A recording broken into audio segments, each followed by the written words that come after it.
Hello everybody, welcome back. Welcome to another video. Outback Texan time, aka the power wagon. Just catching a break in the weather, or making the most in the break of the weather. Weather's been so crap in the UK lately, it's just not even funny. Never mind. Yeah, so I thought, rather than using my small lipos, a little 1600 and 1400 milliamp, I charged up a 4,500 milliamp overlander. So yes, and come and hit a few trails. Just come to an area of the forest I don't come to very often. But now that everything's kind of, the vegetation has died down, it's actually not a bad part for the, not a bad area for the trails.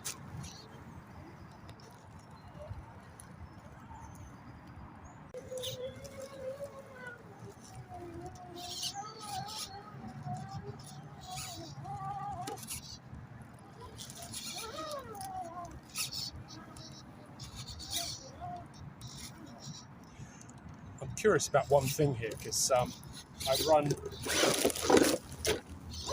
well, that kind of answers my conundrum.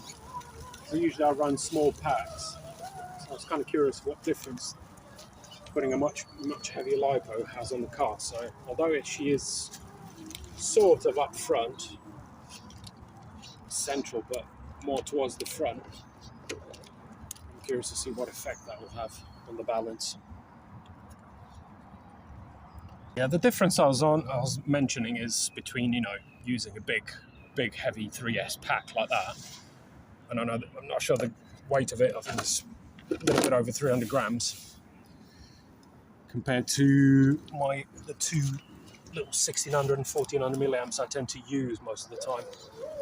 They're around the 100 gram mark. So it'd be interesting to see what difference they make on the balance, because this car's naturally balanced towards the front anyway.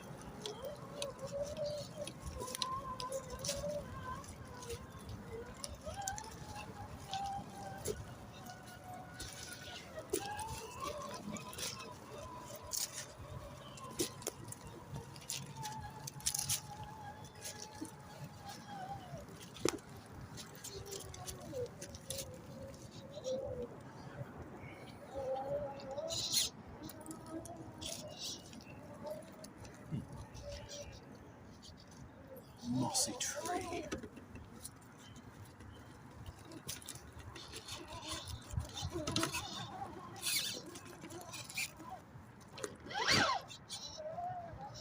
I like it.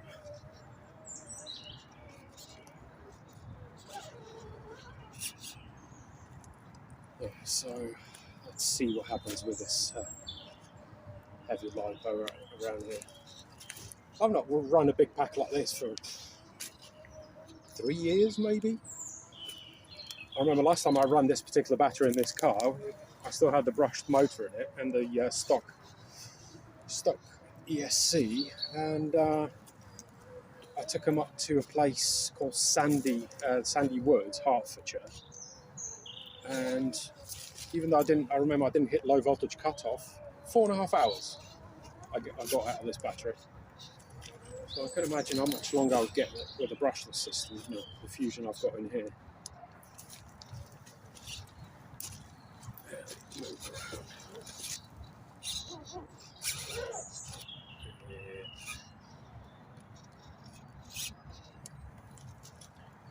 Yeah, this tree is better if you've got auto axles.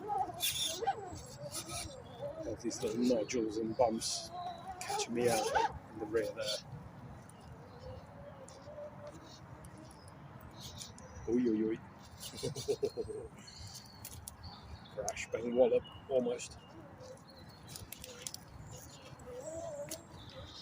Yeah, I think I kind of hit a dead road, so I'll turn them around and let's go back down. Try not to fall. That's not the car, that's me. Might need my footing.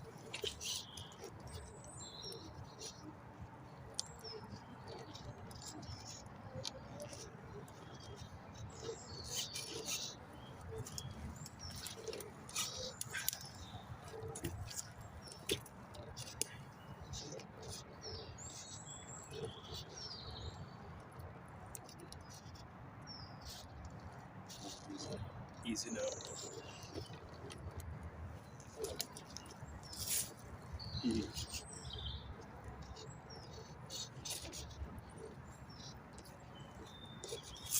Although it's not my favourite thing to whack or to shove this thing in deep mud and all that, aka my friend Marcy, if you're watching this, sorry buddy. I do like this time of the year because up here a lot of trails, new trails open up because the vegetation dies down, which is nice, rather than doing the same thing all the time.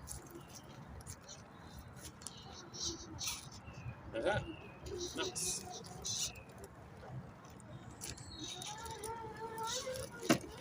Sweet.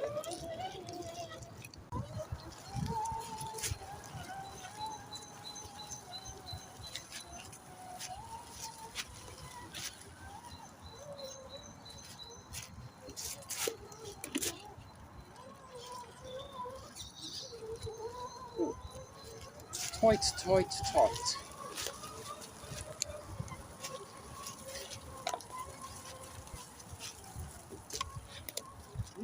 What's this down here? Oh, this. Down this side.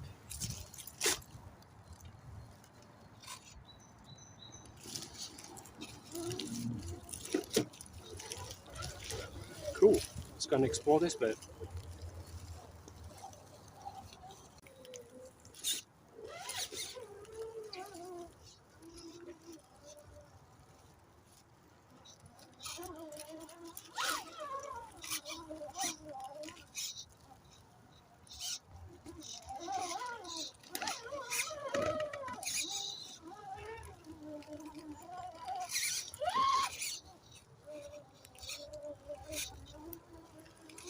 Another one for quarter lights.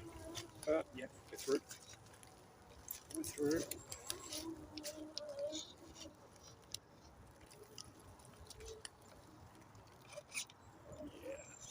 Side hilling is, I think this is where I'm finding the biggest difference between my little packs and this great big lump of a 3S I've got in here today.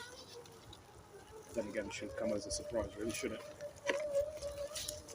Even though the weight is not hugely up there, as in height, it still makes a difference.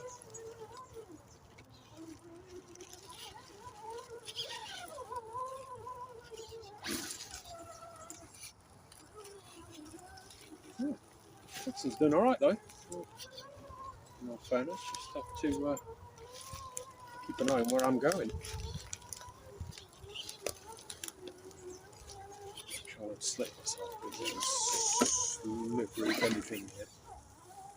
Right, let me get underneath this. Let's do this. Oh, I do love these trails, guys. Bloody awesome.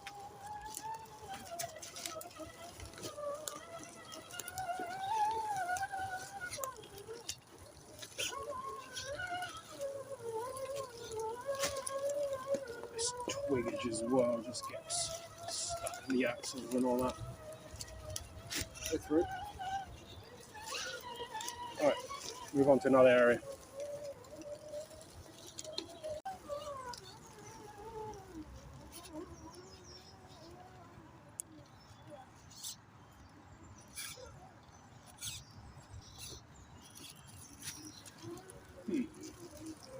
Get through that gap.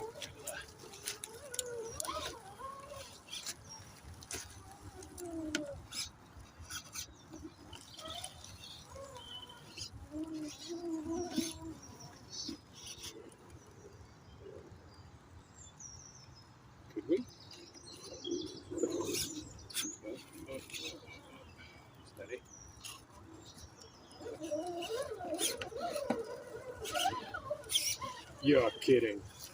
Oh, you beauty. Mr. Texan. Awesome.